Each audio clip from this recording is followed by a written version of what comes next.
जब भी nuclear war यानी परमाणु युद्ध की बात आती है ना, तो हमारे दिमाग में सबसे पहले क्या आता है?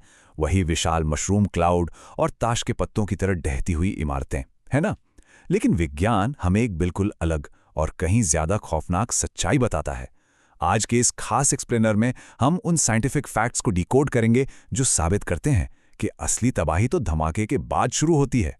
फिल्मों में जो हम देखते हैं ना, वो बस एक पल का विनाश है, लेकिन मानव सभ्यता के लिए असल और सबसे लंबा खतरा तो उस भयंकर धमाके की गूंज शांत होने के बाद ही अपना असली रूप लेता है। तो सबसे बड़ा सवाल यह है कि न्यूक्लियर वॉर का सबसे जानलेवा हिस्सा आखिर है क्या? हम में से ज्यादातर लोगों को लगता है कि वो शुरुआती धमाका या फिर उससे निकलने वाला रेडिएशन ही सबसे बड़ा खतरा है। मतलब ऐसा लगता है कि जो लोग ग्राउंड जीरो पर हैं, बस उन्हीं की जान को खतरा है। लेकिन विज्ञान इस बात को सिरे से नकारता है। वो शुरुआती धमाका तो बस एक छोटी सी शुरुआत है, एक ट्रेलर है। असली और सबसे जानलेवा खतरा तो वो है जो एकदम खामोशी से पूरी दुनिया को अपनी चपेट में ले लेता है और कोई भी बॉर्डर या कोई भी दीवार उसे रोक नहीं पाती। चलिए इसे थोड़ा गहराई से समझते हैं। एक तरफ है तुरंत होने वाला धमाका या इमीडिएट ब्लास्ट। ये पल भर में एक पूरे इलाके को राख में बदल देता है। इसकी तबाही हम सोच भी नहीं सकते। लेकिन फिर भी ये एक लिमिट में रहता है, एक खास एरिया तक। पर दूसरी तरफ है इसका लॉन्ग टर्म असर। ये बिल्कुल खामोश होता है, धीरे धीरे रेंगता है और देखते ही देखते पूरी पृथ्वी को निगल लेता है। वो जो धुआं छटने के बाद एक खौफनाक शांति छा जाती है ना, असल में वही हमारी पूरी मानव जाति के वजूद के लिए सबसे बड़ा अलर्ट है। अब आगे बढ़ने से पहले ये क्लियर कर दूं कि ये कोई हॉलीवुड की साइंस फिक्शन फिल्म या मनगढ़ंत कहानी नहीं है।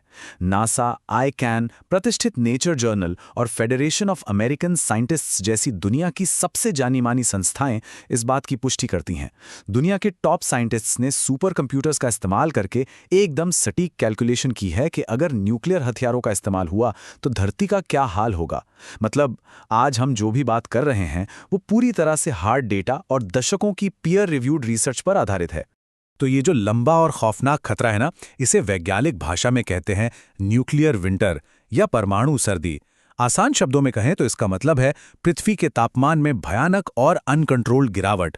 देखिए होता क्या है, धमाकों से शहरों और जंगलों में जो भीषण आग लगती है, उससे भारी मात्रा में मतलब लगभग 50 मिलियन टन तक काला धुआं और कालिक हमारे वायुमंडल में इतनी ऊंचाई तक पहुंच जाते हैं, एकदम स्ट्रेटोस्फीयर तक, कि वहां बारिश भी उन्हें धोकर साफ नहीं कर पाती।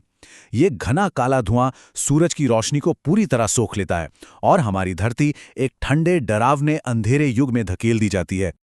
आइए देखते हैं कि हमारे वायुमंडल में ये तबाही स्टेप बाय स्टेप कैसे फैलती है।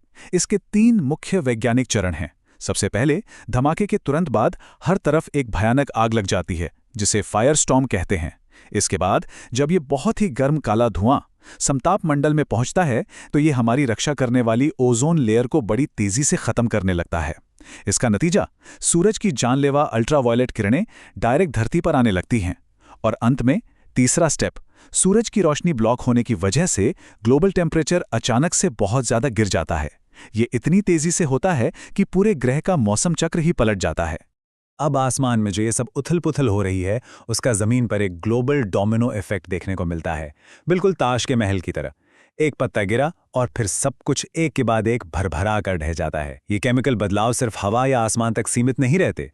इनका सीधा और विनाशकारी असर जमीन पर मौजूद हर इंसान, जानवरों, पेड़ पौधों और हमारे पूरे ग्लोबल इकोसिस्टम पर पड़ता है। ये एक ऐसी चेन रिएक्शन है जिसे अगर एक बार ट्रिगर कर दिया गया तो फिर उसे किसी भी हाल में रोका नहीं जा सकता। जमीनी स्तर पर यह डोमिनो इफेक्ट किस तरह काम करता है, ये देखना बेहद डरावना है। आसमान में धुआं फैलने और सूरज की रोशनी ब्लॉक होने से दुनिया भर के तापमान में 10 से 20 डिग्री सेल्सियस तक की भारी गिरावट आ सकती है। इतनी अचानक आए बर्फबारी और अंधेरे की वजह से पूरी दुनिया में फसलें बर्बाद होने लगेंगी। हमारा पूरा का पूरा कृषि ढांचा यानी एग्रीकल्चरल सिस्टम बुरी तरह बिखर जाएगा। अब जब खेती ही नहीं होगी, अनाज ही नहीं उगेगा, तो उसका सीधा नतीजा क्या होगा? वैश्विक भूखमरी या ग्लोबल फैमिन। असल में ज्यादातर मौतें धमाके के सीधे असर से नहीं, बल्कि खाने की इस भयानक कमी और भूखमरी से होंगी। अरबों, जी हां, बिलियंस। इस एक शब्द की गहराई और गंभीरता को जरा महसूस कीजिए। जब न्यूक्लियर वॉर में मौतों का हिसाब लगाया जाता है ना, तो ये आंकड़ा कुछ हजारों या लाखों पर आकर नहीं रुकता, दुनिया के टॉप साइंटिस्ट्स और संस्थाओं के डेटा के मुताबिक इस वैश्विक भुखमरी, भयंकर जमा देने वाली ठंड और रेडिएशन की वजह से जो मौतें होंगी, उनकी संख्या अरबों में होगी। ये हमारी पृथ्वी की आधी से ज्यादा आबादी हो सकती है। जब विज्ञान की ये कॉम्प्लेक्स कैलकुलेशंस असल जिंदगी की हकीकत बनेंगी, तो ये मानव इतिहास का अब तक का सबसे बड़ा संकट होगा। चलिए अब इस पूरे साइंटिफिक सिनेरियो को अपने नजरिए से देखते हैं। क्या होगा अगर भारतीय उपमहाद्वीप में ऐसा कोई टकराव हो जाए? ये समझना बहुत जरूरी है, क्योंकि ये दुनिया के सबसे घनी आबादी वाले इलाकों में से एक है। अक्सर लोग ये सोच लेते हैं कि युद्ध अगर किसी एक खास इलाके या देशों के बीच हो रहा है तो उसका असर बस वहीं तक रहेगा। लेकिन न्यूक्लियर विंटर की साइंस हमें बताती है कि इसमें कोई भी ज्योग्राफिकल बाउंड्री आपको बचा नहीं सकती।